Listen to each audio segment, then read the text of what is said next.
Welcome back to mister Ranjan sir.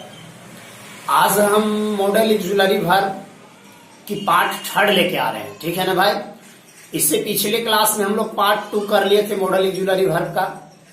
आप लोग part 1 और पार्ट 2 मॉडल, आज मॉडल लास्ट होने वाला है। पार्ट 3 तक आज मॉडल पूरी तरह, आज चैप्टर मॉडल वर्ब खत्म हो जाएगा। तो आज हम लोग मॉडल वर्ब को खत्म कर लेंगे।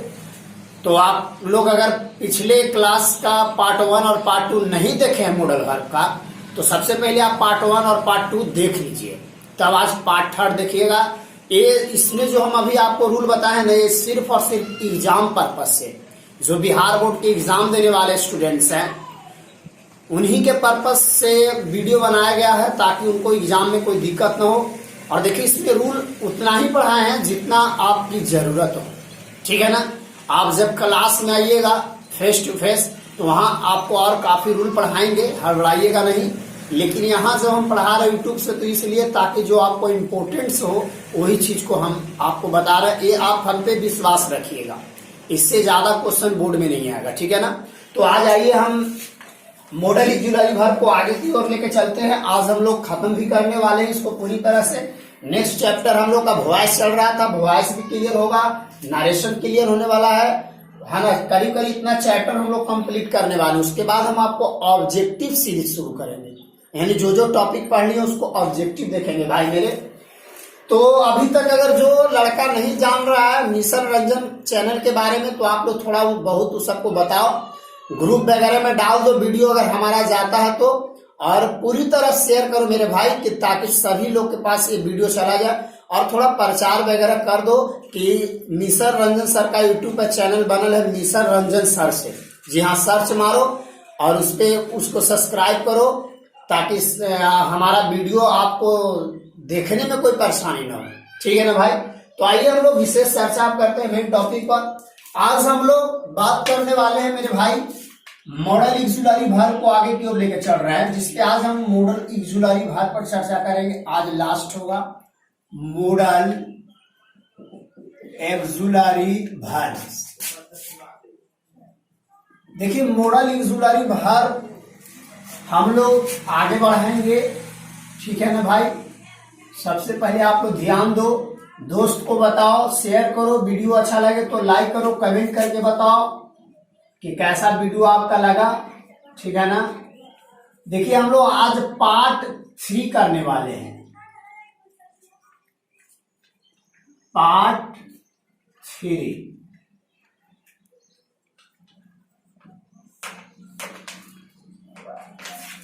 पार्ट 3 में देखिए आज हम लोग मॉडल एक्जुलरी वर्ब्स, देखिए पिछले क्लास तक हम लोग पढ़े कैन, कुड, मे, माइट। एक पार्ट 2 तक हम यहां तक पढ़ाए थे कैन, कुड, मे, माइट। आज उससे आगे हम लेके चल रहे हैं, ठीक है ना, जिसमें हम लोग आगे आज लेके चलेंगे यूज ऑफ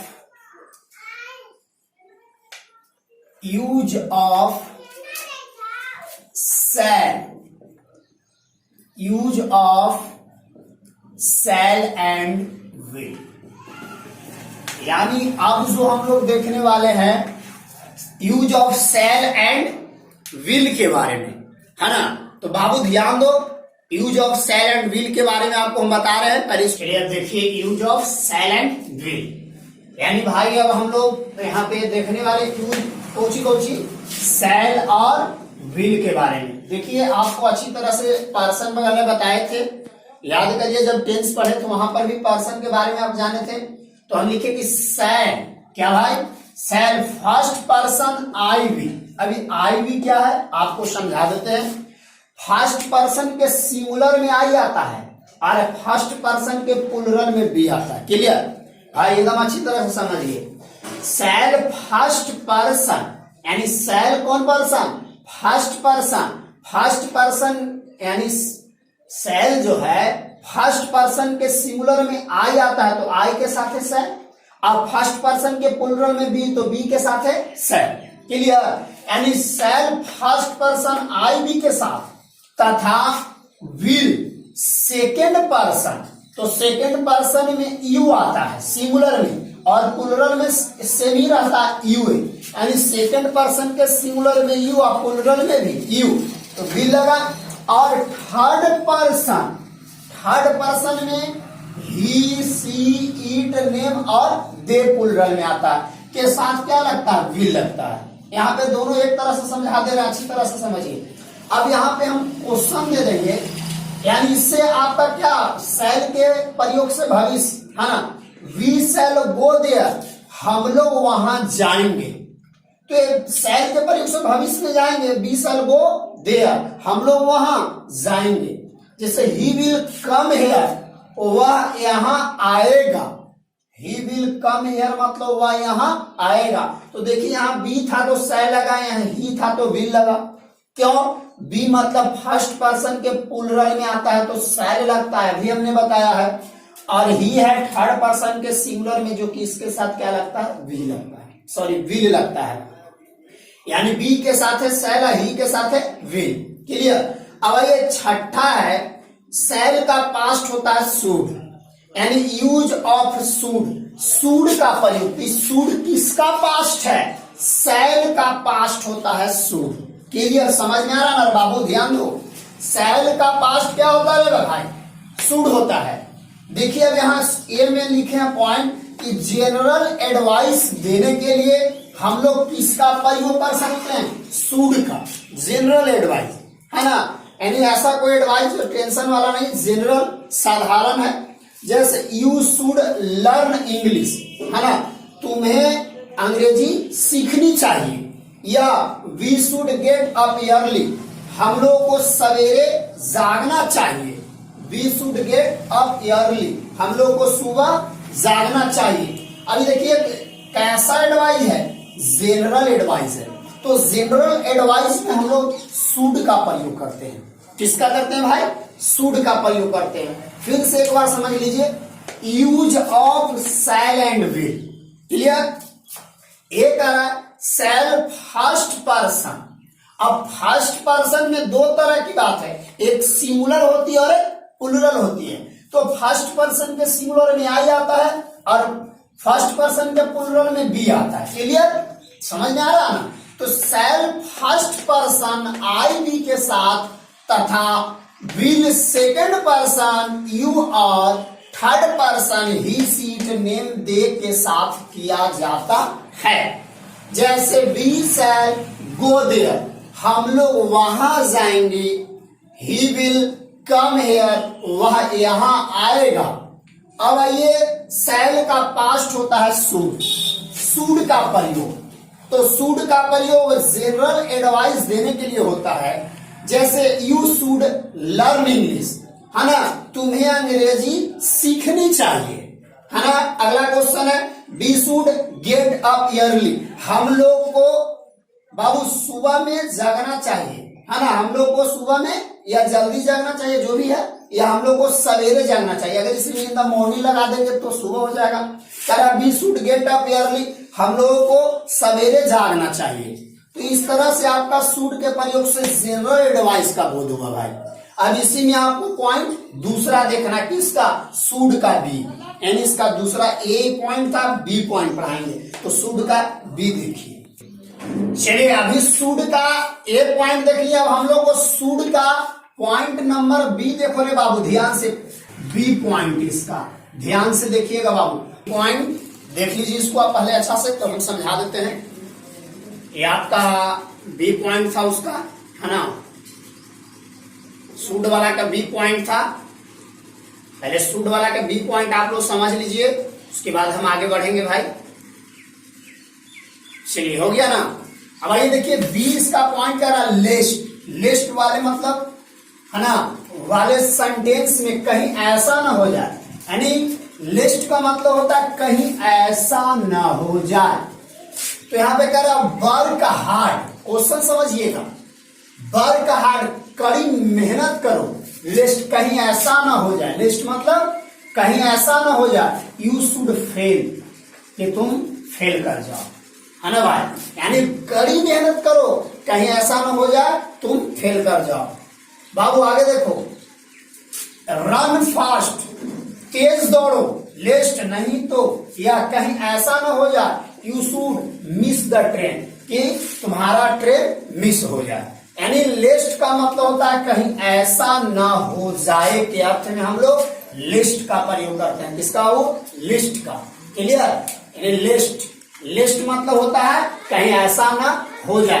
यानी इसको अच्छी तरह से एक बार और आप लोग देख लीजिए, कोई दिक्कत ना है ना, समझ लीजिए इसको पहले आप। चलिए देख लिए, एक बार और समझा देते हैं। लिस्ट वाले सेंटेंस में, यानी लिस्ट का मतलब कहीं ऐसा ना हो जाए के अर्थ में होता है वर्क हार्ड, कड़ी मेहनत करो। लिस्ट कहीं ऐसा ना हो जाए यू शुड फेल, कि तुम क्या कर जाओ? फेल कर जाओ। रन फास्ट, तेज दौड़ो। लिस्ट कहीं ऐसा ना हो जाए you should miss the train, कहीं ऐसा ना हो जाए तुम्हारा ट्रेन मिस हो जाए। अब आइए सातवां में यूज ऑफ विल। देखिए विल का प्रयोग यहाँ अच्छी तरह से पढ़ेंगे, वो तो आपको पर्सन में बताया था इसके पीछे वाला में, लेकिन यहाँ यूज ऑफ विल एक अलग तरीका से विल का प्रयोग करेंगे भाई। तो ए में कह रहा है इनविटेशन। इनविटेशन मतलब होता है निमंत्रण, या रिक्वेस्ट मतलब आग्रह के लिए किसका प्रयोग करेंगे? विल का प्रयोग करते हैं। जैसे will you come to the party, क्या आप मेरे पार्टी में आएंगे? यानी विल का प्रयोग तो क्या किया? इनविटेशन मतलब निमंत्रण किया कि will you come to the party, क्या आप मेरे पार्टी में आएंगे? अगला है विल यू मैरी मी, क्या तुम मुझसे शादी करोगे? तो ये क्या कर रहा है? रिक्वेस्ट कर रहा है। बात समझिएगा, विल यू मैरी मी मतलब क्या तुम मुझसे शादी करोगे, तो इससे क्या हो रहा है? वो रिक्वेस्ट कर रहा है। जैसे will you help my brother, क्या आप मेरे भाई को मदद करेंगे? तो ये हम क्या कर रहे हैं? रिक्वेस्ट कर रहे हैं। तो भाई मेरे यूज ऑफ विल का प्रयोग।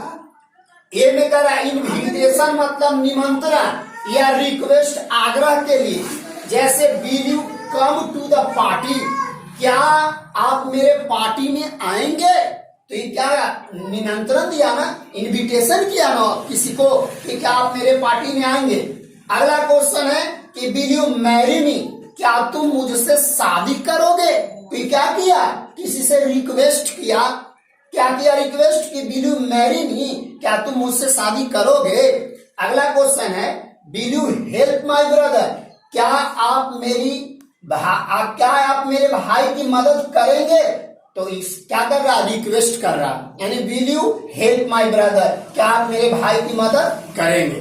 तो यह था आपका यूज ऑफ विल। अब इसका पास्ट आपको लेके चलेंगे, ठीक है ना। विल का पास्ट क्या होता है? वुड होता है, जो कि इसका पास्ट फॉर्म अभी हम आपको बता रहे हैं, विल का would.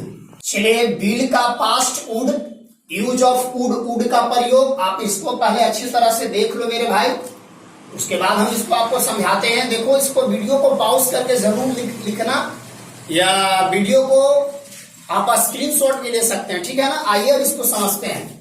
Use of would, will का पास्ट वुड होता है। देखो भाई अभी तक जितना भी हम रूल पढ़ाया ना, सभी रूल आपको सिर्फ और सिर्फ बोर्ड एग्जाम के पर्पज से हम पढ़ाया। ज्यादा अटर पटर रूल आपको नहीं की टेंशन होगा, सिर्फ और सिर्फ बोर्ड एग्जाम। और ये हमारा चैलेंज है, इससे बाहर आपको एक भी क्वेश्चन नहीं आएगा। और जब क्लास खुलेगी तो उसमें बहुत सारा रूल करवाएंगे, लेकिन इतना अच्छा से कर लो कोई दिक्कत नहीं होगा, ठीक है ना। चलो भाई अरे देखो यहां ध्यान से करा ए में कि प्रेजेंट और पास्ट के अनरियल कंडीशन, यानी प्रेजेंट या पास्ट के अनरियल कंडीशंस या कोरी कल्पना के लिए हम लोग वुड का प्रयोग करते हैं। ये कोरी कल्पना क्या है?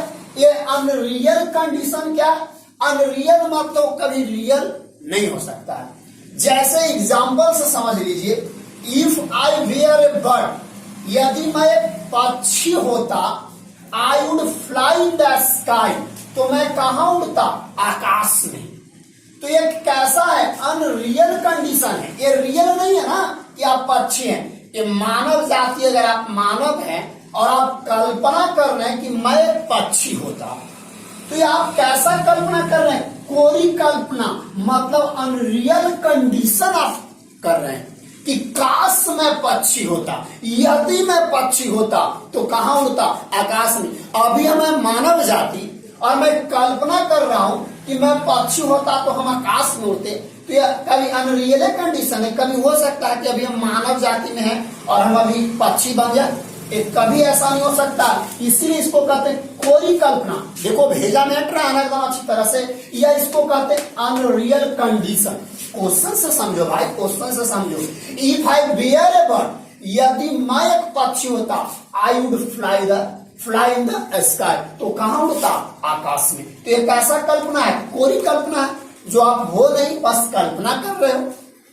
दूसरा question, if I bear the PM of India, यदि मैं भारत का प्रधानमंत्री होता, the PM of India, Bharat का प्रधानमंत्री। यदि if I bear the PM of India, यदि मैं भारत का प्रधानमंत्री होता, I would solve the problem of Kashmir, तो मैं कश्मीर का समस्या समाधान कर देता। तो ये कैसा है? कोरी कल्पना है। तुम पीएम नहीं हो कि तुम कश्मीर का समस्या समाधान कर दो, लेकिन तुम ऐसा कोरी कल्पना कर रहे हो कि यदि मैं प्रधानमंत्री होता भारत का, तो I would solve the problem of Kashmir, तो मैं कहां का समस्या हल कर देता? कश्मीर का। तो एक अनरियल है, अनरियल कंडीशन है। आप मन में ऐसा सोच रहे हैं कि हम पीएम होते, आप तो हो नहीं ना पीएम, कैसा करोगे? आप सोच रहे हैं। अनरियल कंडीशन मतलब कोरी कल्पना। क्लियर भाई? अब इसका बी पॉइंट समझ में आ गया होगा, कोई दिक्कत इसकी? आपको पूरा ढेर सारा ऑब्जेक्टिव करवाएंगे, क्लियर हो जाइएगा, ठीक है ना? अब ये पोलाइट रिक्वेस्ट, पोलाइट रिक्वेस्ट आप जानते हैं, नम्र निवेदन। पोलाइट का मतलब होता है एकदम नम्र निवेदन के लिए हम लोग किसका प्रयोग करते हैं? वुड का। जैसे would you please a cup of tea, क्या आप कृपया एक कप चाय लेंगे? यानी या आप किसी से, आप अगर किसी से कुछ मांगते हैं तो आप रिक्वेस्ट करते हैं, तो कैसा रिक्वेस्ट? Polite request. जैसे would you please a cup of tea, क्या तुम एक कप चाय लोगे या दोगे, जो भी इसके दोनों का प्रयोग होता है देने और लेने के लिए। यानी आप परमिशन लेने के लिए और देने के लिए भी आपको बताएं पिछले क्लास में। जैसे would you give me your pen, क्या आप मुझे अपना कलम देंगे? या आप कैसा रिक्वेस्ट कर रहे हैं? पोलाइट रिक्वेस्ट कि would you give me your pen, है ना? इससे आप काची का बोध हो रहा है? Polite request. तो पोलाइट रिक्वेस्ट में भी हम लोग वुड का प्रयोग करते हैं। क्लियर? तो इसी के साथ आपका वुड क्लियर। आगे देखिए, आपको मस्ट बता रहे हैं, ठीक है ना? नामा देखिए, यूज ऑफ मस्ट, मस्ट का प्रयोग। पहले इसको आप लोग देखो, उसके बाद हम इसको समझाते हैं। यूज ऑफ मस्ट, मस्ट का प्रयोग, मस्ट के बारे में आपको समझाते हैं, ठीक है ना भाई? मस्ट का प्रयोग, use of must. Strong moral obligation, नैतिक कर्तव्य के लिए मस्ट का प्रयोग करते हैं। यानी स्ट्रॉन्ग मोरल ओबलाइजेशन, है ना, नैतिक कर्तव्य के लिए। बाबू ध्यान दो, इसको अच्छी तरह से देखो। यूज ऑफ मस्ट, मस्ट का प्रयोग, यानी ये में है स्ट्रॉन्ग मोरल ओबलाइजेशन। ओबलाइजेशन मतलब होता है नैतिक कर्तव्य के लिए। जैसे one must keep once promise, है ना? यानी प्रोमिस मतलब होता है वादा। यानी आप कोई व्यक्ति से वादा किए हो, यानी आपका नैतिक कर्तव्य है कि अगर आप उससे वादा किए हैं तो आपका नैतिक कर्तव्य है कि आप उससे वादा निभाओ, है ना? आप किसी से वादा करते हैं तो ये आपका कर्तव्य बनता है ना कि वादा हम निभाएं। जैसे soldiers must love their country, सैनिकों को अपने देश से प्रेम करना चाहिए, प्यार करना चाहिए। यानी उसका क्या मोरल ओबलाइजेशन है, यानी उसका नैतिक कर्तव्य बनता है सैनिकों को कि किससे प्यार करे, यानी अपने राष्ट्र से, देयर कंट्री, अपने देश से, ये जो भी राष्ट्र बोल सकते हैं, कोई दिक्कत नहीं। यानी आप प्रेम करें, उनका नैतिक कर्तव्य है। बी में कंपल्शंस मतलब होता बाध्यता। कंपल्शंस मतलब क्या होता है? बाध्यता। जैसे स्टूडेंट्स को कभी जैसे बाध्यता का मतलब नहीं समझे, जैसे कोई काम के लिए, जैसे एग्जाम पास करने के लिए कोई स्टूडेंट्स को बोल दिया कि भाई इतना क्वेश्चंस को तुमको आंसर देना होगा तब तुम पास कर जाओगे, तो क्या हो गया? कंपल्शन किया गया उस स्टूडेंट, यानी बाध्यता, बाध्य किया गया। जैसे students must answer at least 5 question, यानी विद्यार्थियों को इस 5 क्वेश्चन का आंसर देना है, यानी उसको लिए क्या कर रहा, बाध्यता यानी बाध्य कर रहा। इस 5 क्वेश्चंस को आपको आंसर देना है हर हाल में भाई, ठीक है ना। जैसे cars must not be park in front of the class, cars must not be park in front of the class, यानी पार्क मतलब आप लोग समझ रहे हैं, यानी स्कूल के सामने कार्स को पार्क मत करो। इसके लिए क्या कर रहा, बाध, यानी बाध उसको मना कर रहा। बाध क्या समझ रहे, यानी बाध कर रहा कि क्लास के सामने यानी कार्स को आप पार्क मत करो, है ना। यानी कंपल्सन्स मतलब बाध्यता, मोरल ओबलाइजेशंस मतलब नैतिक कर्तव्य, क्लियर है ना। तो इसका प्रयोग हम लोग मस्ट के यूज में करते हैं, यानी मस्ट का प्रयोग स्ट्रॉन्ग मोरल ओबलाइजेशन और कंपल्सन्स के प्रयोग में मस्ट का प्रयोग करते हैं भाई, क्लियर। इसको अच्छी तरह से देख लीजिए। इस पे एक और 2 रूल बचे हैं जो कि आपको हम क्लियर करवा देते हैं, कोई दिक्कत। अब इसमें देखिए बी के बाद आपका सी पॉइंट है। चलिए सी पॉइंट है, देखिए सी पॉइंट कह रहा है ड्यूटी मतलब कर्तव्य, rules and regulations, rules and regulations यानी उसका कर्तव्य है, यानी आप यहां पर मस्ट का प्रयोग ड्यूटी, रूल्स एंड रेगुलेशंस के लिए भी कर सकते हैं। जैसे you must follow the traffic rules, यानी तुम्हें फॉलो करना चाहिए ट्रैफिक रूल्स का, तो ये आपका कर्तव्य बनता है। ट्रैफिक रूल समझते हैं ना कि ट्रैफिक कैसे जाने, यानी आप ट्रैफिक, ये आपका कर्तव्य है ना कि आप अपना ट्रैफिक रूल्स को आप क्या करें, फॉलो करें, यानी जो जैसे कह रहा है ट्रैफिक रूल्स उस तरह से आप फॉलो करके चलिए। जैसे you must not drink in a school campus, यानी तुम्हें अवश्य नहीं पीना चाहिए कौची, ड्रिंक, यानी कोई भी चीज पी रहा है या ड्रिंक नहीं करना चाहिए इन स्कूल कैंपस में। आपका कर्तव्य बनता है कि you must not drink in school campus, यानी तुम्हें स्कूल कैंपस में ड्रिंक नहीं करना चाहिए, ये तुम्हारा क्या बनता है, कर्तव्य है। या वहां का रूल एंड रेगुलेशंस बना हुआ है कि स्कूल में कोई ड्रिंक नहीं करेगा, ऐसा नियम बन जाता है ना कि क्लास में कोई स्मोकिंग नहीं करेगा, है ना, क्लास में कोई ड्रिंकिंग नहीं करेगा, ये आपका कर्तव्य है। ये अब इसको रूल रेगुलेशंस भी बना देते हैं लोग, क्लासरूम के जो मेन मेंबर्स होते हैं कि नहीं हाँ भाई ऐसा ऐसा, ये मोबाइल नहीं बजना चाहिए क्लास में, ऐसा ऐसा होता है ना, यानी वो रूल्स रेगुलेशंस, या आपका एक कर्तव्य भी बनता है कि आप ऐसा ना करें। जैसे soldier must fight for his country, यानी मान लो कि इंडिया पाकिस्तान में युद्ध हो गया, तो एक सोल्जर का कर्तव्य है कि वो अपने देश के लिए क्या करे, फाइट करे, लड़े, तो उसका कर्तव्य है। ऐसा नहीं कि इंडिया पाकिस्तान में लड़ाई हो गया, युद्ध छिड़ गया और आप कहें जो पीछे हट के भाग आए, डर के भाग आए, ऐसा नहीं है। आपका कर्तव्य ऐसा है कि आप पीछे हट के भाग जाइएगा, नहीं, वहां पे आपको फाइट करना है, ठीक है ना, अपने देश के लिए फाइट करना भाई, अपने देश के लिए। A soldier must fight for his country, यानी एक सिपाही जो है ना, एक सोल्जर जो है ना, वो अपने देश के लिए उसे लड़ना चाहिए, ये उनका क्या है, कर्तव्य है, क्लियर। आगे देखिए 2 और रूल, इसको देख लीजिए भाई। ये 10वां देखिए यूज ऑफ आउट टू का प्रयोग, पहले इसको आप लोग देखिए भाई, सिवा समझाना। देखिए ये आपका आउट टू का प्रयोग है, बहुत इंपॉर्टेंट है, और आज हम लोग मॉडल ऑक्सिलरी वर्ब पूरी तरह खत्म करने वाले हैं, ठीक है ना भाई। ए में मोरल ओबलाइजेशन ड्यूटी के लिए, है ना, ओबलाइजेशन ड्यूटी, इसको ओबलाइजेशन या ओब्लिगेशन भी बोल सकते हैं, है ना, ओब्लिगेशन या फिर इसको आप ड्यूटी भी कर सकते हैं, कोई दिक्कत नहीं है। यानी मोरल ओब्लिगेशन या ड्यूटी के लिए किसका प्रयोग करेंगे भाई मेरे, आउट टू का प्रयोग करेंगे, है ना। यानी मोरल ओब्लिगेशन चाहे ड्यूटी, जैसे you ought to respect your teachers, यानी आपका एक मोरल ओब्लिगेशन है या आपका ड्यूटी, एक कर्तव्य बनता है कि आप अपने टीचर को क्या करें, रिस्पेक्ट करें, है ना, तो आपका कर्तव्य है ना कि आप अपने टीचर का रिस्पेक्ट करें। जैसे you ought to obey your parents, यानी तुम्हें अपने पेरेंट्स की क्या आज्ञा माननी चाहिए, या तुम्हें अपनी पेरेंट्स की सेवा करनी चाहिए, कुछ भी आप बोल सकते हैं। ये आपका ड्यूटी मतलब क्या है, कर्तव्य है कि आप अपने पेरेंट्स की आज्ञा मानो, आप अपने पेरेंट्स की सेवा करो, यह आपका क्या है, ड्यूटी है, कर्तव्य है। जैसे student ought to hard work, ये स्टूडेंट का ड्यूटी कर्तव्य है कि वो कड़ी मेहनत करे, क्या करे, कड़ी मेहनत करे, हार्ड वर्क करे, ये उसका ड्यूटी है। चाहे कहिए आप मोरल ऑब्लिगेशन कहिए या इसको आप ड्यूटी कहिए। क्लियर। एक नोट पॉइंट है कि ऊपर के सभी सेंटेंसेज में जहां आउट टू लगाए हैं ना, यानी ऊपर के सभी सेंटेंसेस में जहां आउट टू लगाए हैं, आप शुड का भी प्रयोग करिए, गलती नहीं होगा। आप शुड का भी यूज कर सकते हैं, कोई दिक्कत नहीं होगा।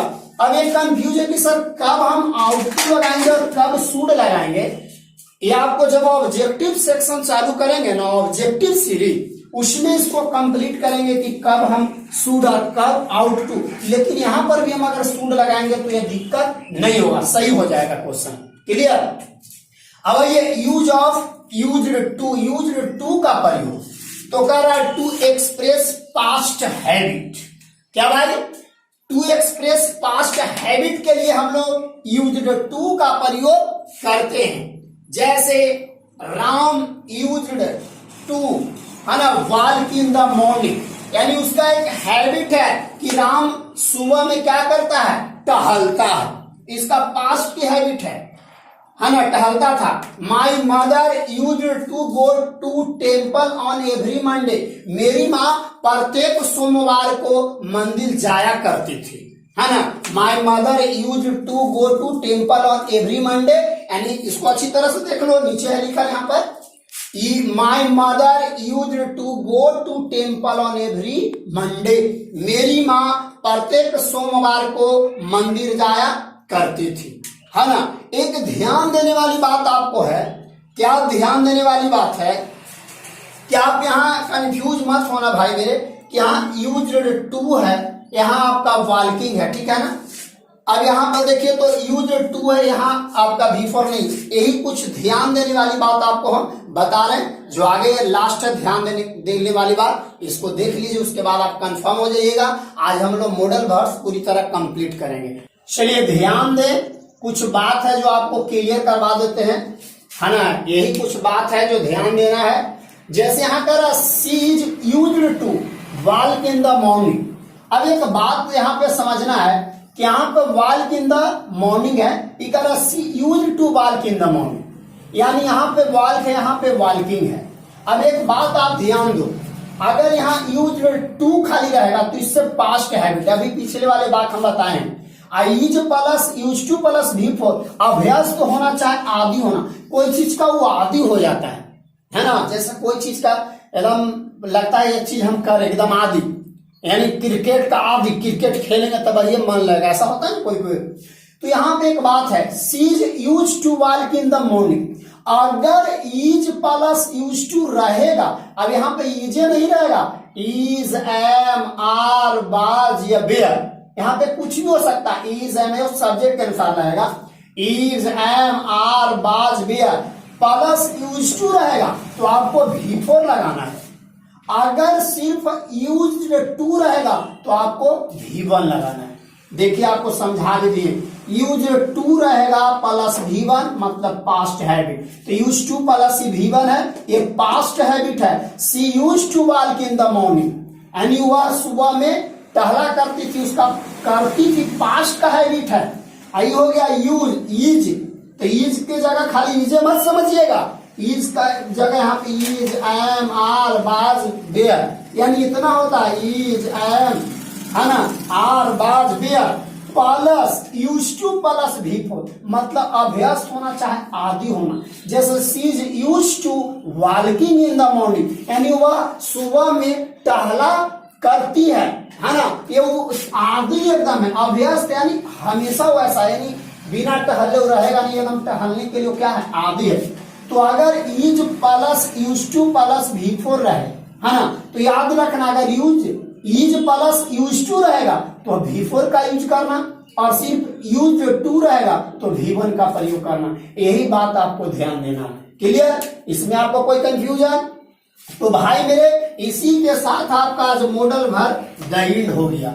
अगर आपको इस वीडियो में कहीं दिक्कत होता है तो आप हमको कमेंट करके बताइएगा कि कहाँ प्रॉब्लम है और कैसे क्या बताया जाए। आप हमको एडवाइस भी दे सकते हैं, सजेशन भी दे सकते हैं कि हम और क्या आप लोग के लिए कर सकते हैं। तो जितना ज्यादा आप लोग हमको बताइएगा कि ऐसे और कीजिए वीडियो को। देखिए एक और बात बता रहे, वीडियो अगर धुंधला नजर आएगा तो जहां पे वीडियो चलेगा स्क्रीन पर 1 2 3 बुंदा रहेगा, देन उस पर क्लिक करना है। नीचे लिखेगा क्वालिटी, फिर क्वालिटी को क्लिक करना है। नीचे रहेगा 360, ओकरा पर क्लिक करना है। उसके बाद वीडियो आपका क्लीन चलेगा भाई, ठीक है ना। तो यहां तक कोई प्रॉब्लम है तो आप हमको कमेंट करके बताइएगा। और कैसा वीडियो लगा लाइक जरूर कीजिए। देखिए आप लोग लाइक नहीं करते हैं, गलत बात है। लाइक जरूर कीजिए, अच्छा लगे वीडियो तब, ठीक है ना। और जब अच्छा लगे तो इसको शेयर कीजिए, अपने व्हाट्सएप ग्रुप में इसको डालिए वीडियो को, है ना। आप वहां से लिंक दीजिए, शेयर कीजिए, जहां आपको इच्छा शेयर कीजिए। पूरे व्हाट्सएप ग्रुप में फैला दो यार, कोई दिक्कत नहीं है। आपको अभी जितना रूल हम पढ़ाए ना, ये इंपॉर्टेंट बोर्ड एग्जाम्स के लिए पढ़ाए, इससे ज्यादा आपको बोर्ड एग्जाम्स में नहीं आएगा, ठीक है ना भाई। इसके साथ आज हम लोग दैनिक कर लिए हैं मॉडल भर को। अब हम लोग इसका ऑब्जेक्टिव सेक्शन शुरू करेंगे। तो और कुछ चैप्टर पढ़ेंगे लेकिन ऑब्जेक्टिव शुरू होगा, आप घबराइएगा नहीं।